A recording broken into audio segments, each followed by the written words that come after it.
Film emulation plugins, software, and presets seem to be a dime a dozen. Everybody has their preferred method or choices when it comes to these. But quite frankly, if you'd asked me up until about 3 or 4 months ago whether I had any use for them, I would have told you no, because I was primarily shooting film anyway. And if I wanted a certain look, I just selected the film stock appropriate for that look. However, as we all know, film isn't getting any cheaper, so more people are turning back to digital as a way to ensure that they can get a consistent look, but they also want to make sure they get some kind of filmic look to their digital images. And this is where products like Dehancer come in.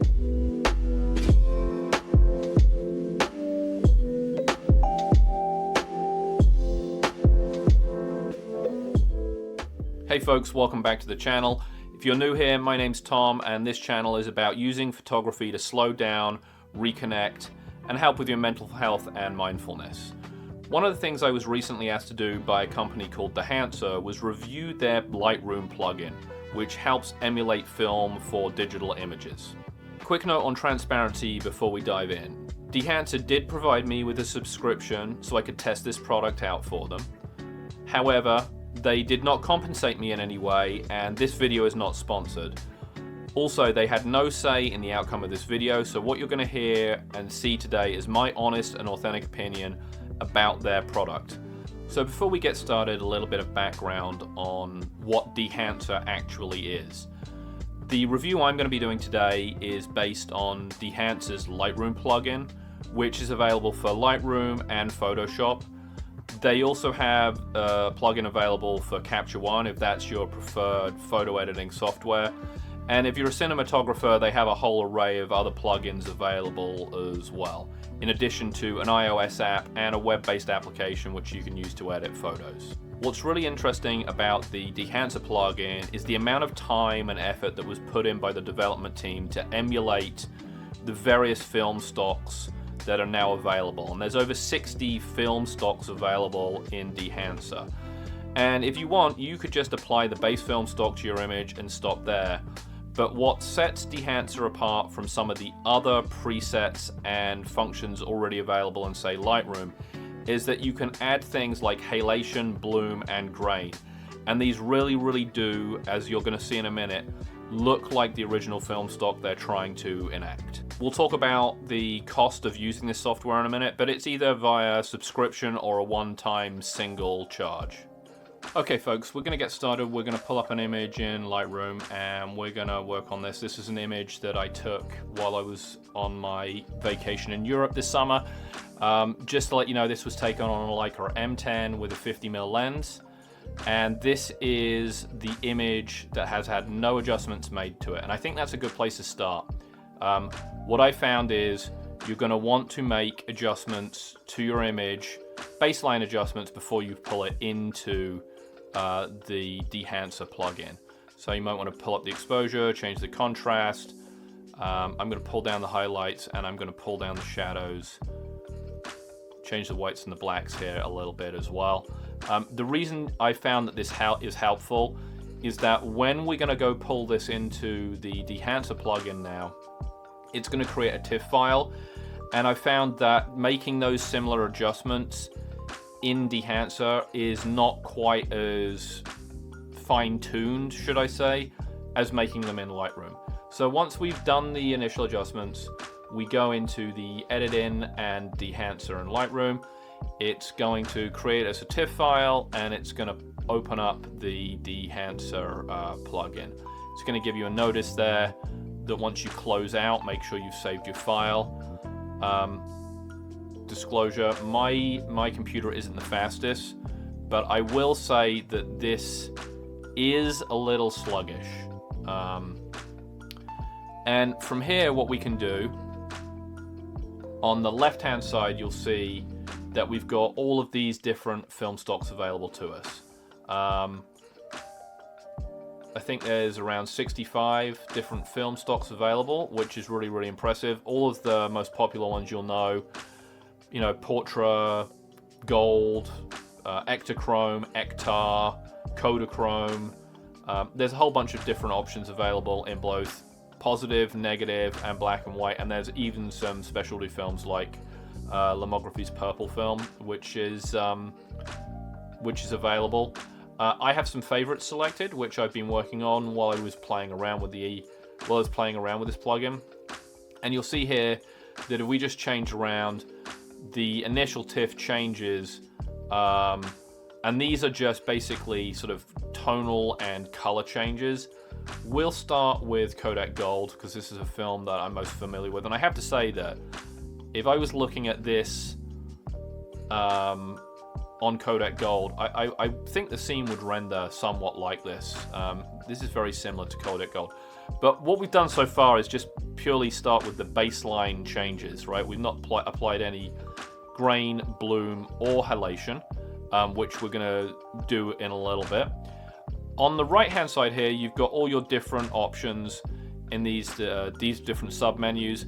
We can change the color space that you're working in, the output color space, film developer, if you want to change your contrast. Again, I primarily have done that in Lightroom beforehand. Film compression, your black point and white point and color mode. This one is pretty neat. Print, you can choose what the image would look like if it was printed on a different type of paper. So if we went to Fujifilm 3513, for instance, you'll see that the image is a lot less saturated, okay, but it's still fairly contrasty. I particularly like the glossy paper look for this particular image. We'll start there, okay, and then we start getting into some other fine-tuning aspects like color head. If you're someone who's ever worked in a darkroom, you'll be familiar with adjustments to the color head to change the look of your final image. It's not something I've been playing with, but it's something you can play with. And then we've got film grain, halation, and bloom, and these are probably the most talked about aspects of this particular plugin because they're things that they either do better than the other options available, or the other options available don't have things like halation or bloom tweaks, which I think is pretty neat. The film grain, I do think is very pleasing. I have to say, and we'll zoom into this part of the image right now to kind of give you an idea. So this is without any film grain, okay? I click on this box and I can add ISO 50 film grain, and you can see how that's populated right there. And I have to say that it really does look very pleasing and authentic. It does look like real film grain throughout the image. The cool thing here is you can go from a bunch of these different presets, right? So if you want to, really get some more grain, let's go up to 35mm ISO 500. You can see the green's going to get, more prominent. But if you want to really dig down into the weeds, you can actually make custom adjustments to your grain as well. And you can see the array of changes you can make. So it's very powerful. You can do quite a lot here. For now, I'm going to go back to the ISO 50. That's the look I like the most. It's not overly done, but it's definitely present, okay? And then we can do the same thing with halation and bloom. And again, you can change the amount of halation, right? And so we've got Super 35 here, if you want halation like that. And you've got all these different options for halation. I will say with the halation, be careful. You can easily overdo it, and here's an example of why I think this can be overdone. I'll stick on Super 16. It's going to throw up quite a bit there. That's probably not too overdone, but if we go down to Super 8, it's really going to start to fill out that halation now. To me, that's too much. I'm not a huge fan of Cinestill 800T to begin with. I don't really shoot with it very often when I am shooting film. But a little bit of halation's nice, so I'm going to put that back to 35. Okay, just got a little bit there. The same with bloom. Again, you can choose how much bloom you have in the image. You can really kind of tweak this, and this also impacts the prominence of the grain and the halation. So all these things work in tandem, which I think is really, really neat. Film damage. This one is pretty cool. You can add all kinds of different levels of film damage. You can add dust. You can add hairs if you want to. And this can really kind of give you that sort of authentic home scanned look if you want to. If you were wearing a sweater like the one I had on today, when you were scanning your negatives, you'd probably have some hairs in there. But again, you can play around with all these different sliders and get all different looks. Once you're done, all you do is you click on OK. That saves your image, and then you simply just close out of the plugin.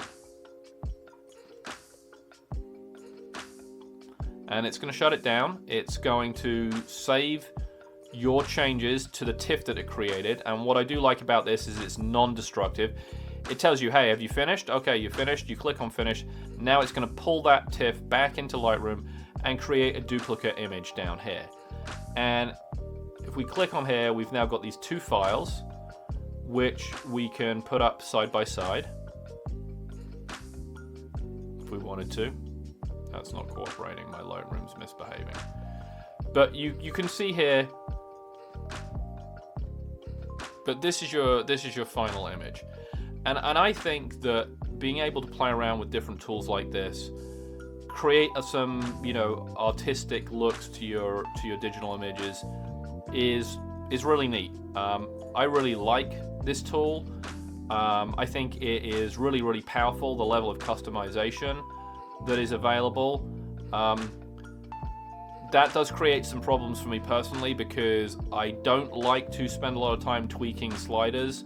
However, I can get sucked into spending a lot of time playing around with single images, so I do have to be kind of careful with being cognizant and aware of how much time I'm spending on an image. But that's me, that's not Dehancer, and I think that this is really powerful. You can do some very cool stuff, and it's certainly something that I've enjoyed playing around with. So that's the workflow, guys. You can see the level of complexity if you really want to dive into the features. It's got a lot of power and tools. I think it's a really cool product, but is it something that I'm going to continue to use? Yes. Is it something that I would buy if I hadn't been given it by Dehancer? I'm not sure on that answer yet. I do have a couple of sticking points, though, with this plugin. And the first one, I think, is going to be something that is a real deal breaker for a lot of folks. And I do hope that Dehancer work on this particular issue soon, because I think it will open the plugin up to a lot more customers. This problem arises as a result of the fact that you can't batch edit with this plugin. So while what I can do is save the changes I've made to my prior images and then apply them to a number of different images, I have to do that one by one. So I have to pull each individual image from Lightroom into Dehancer, apply the changes, and then export it back, and then go on to the next image. And I can imagine for wedding photographers in particular and commercial photographers that this is going to be a real time sink. Okay, if you've got thousands of images, then you've got a final edit down, and you want to apply these film presets to 50 or even 100 images. It's going to take you a lot of time to do that. So I hope Dehancer resolves that issue and creates some way that we can batch edit similar to how we can already do so in Lightroom. The second thing for me is the price. Now, I was given a subscription to the plugin as part of being able to review it. A lifetime license for this plugin in particular runs $299. And I think that if you're trying to market this to people who are going to want to apply film stock like overlays or film stock like qualities to their images, the people that are going to be paying that type of money are the commercial and wedding photographers, and this product isn't quite there for them yet. So it might be a stretch for non-professionals or even avid photographers to outlay that kind of money for something that that they may only use a few times. However, I do think that the value is there. The product is really powerful and strong. It does exactly what they say it does, and it does it really well. I'm just not sure that I would outlay that kind of cash in order to have the product myself. And the final thing that kind of surprised me is that when I was doing research for this particular product, everything I read indicated that you could only use this in Lightroom Classic, and then I found out just by chance that you could use it in the Lightroom Cloud. I think Dehancer needs to do a better job of advertising that it's available and usable in all of the Lightroom products in addition to Photoshop, because I couldn't find that information anywhere. And at first glance, when I was approached to do this review, I thought about not doing it because I'm not a Lightroom Classic user. I use the Creative Cloud product. With all that said, I do think it's a great product. If you want to apply these types of looks to your images in small quantities, I think it's a great option available to you. I just think that there are other options currently out there that beat it from a price point standard. Again, guys, I really thank you for watching today. If you found this useful, please give it a like and a subscribe. Also, I'd love to hear in the comments section which film stocks you'd like to play around with first if you were to use this product. And if you have used it, how does it compare to some of the other things available out there? As always, thanks so much for watching, and I'll see you guys again soon.